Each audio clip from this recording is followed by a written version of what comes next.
Welcome to TE Pedagogy Power-Ups by Things Education, where you get quick tips or cheat codes to power up your education game. A teaching strategy is an approach you take towards a lesson within specific pedagogies. So today, let's talk about the flow of a teaching strategies within different pedagogical approaches. Let's take the example of direct instruction. If you adopt a direct instruction approach to teaching any topic, you first start with teaching for surface learning. Teaching for surface learning involves focusing on specific concrete details that students need to build the foundation of their knowledge. So, say you're teaching geography and your focus is on teaching students about the cactus plant. In this case, you teach students that cactus plants are found in the desert, that they have no leaves, that they have spikes or thorns in place of leaves, and so on. Similarly, if you're teaching students about the mahogany tree, you will teach them that these trees are found in tropical areas of the world, in wet areas, that they have thick leaves, that they are tall trees. These are all surface details that students need to know in order to keep building on that knowledge. Next, you will teach for deep learning.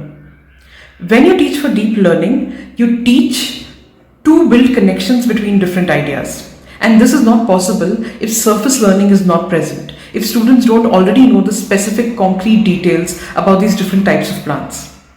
So here, you'll start building connections between the features of the plant and the features of the area that these plants are growing in. Why do cactus plants have thorns in place of leaves? Why do mahogany trees grow so tall? Why are their leaves so large and so green? These are the kinds of connections that students can only build once their surface learning is strong and once these connections are made explicit for them. And finally, you'll teach for transfer learning. Transfer learning is probably the trickiest and most difficult part of teaching because here you're getting students to apply their knowledge to new scenarios. You're getting them to apply the general underlying principle of what they've learned to a real life situation. In this example, you might ask students to design a garden which has different microclimates and figure out which plants will grow well where, what kind of conditions they need to grow, and so on. So, to recap, when you're taking the direct instruction approach, you first teach for surface learning, then for deep learning, and then for transfer learning.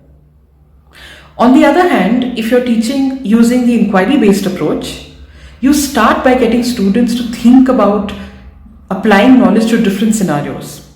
While they're trying to solve this problem or while they're trying to answer this question, they go further and further down and try and understand the surface level details. The inquiry question, the motivation to solve that question is what drives them to finally learn those surface details and then come back and apply them to their current scenario.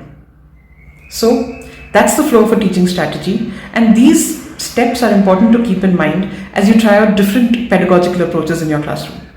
Thanks for tuning into TE Pedagogy Power-Ups. Don't forget to show your support by liking our videos and hitting that subscribe button.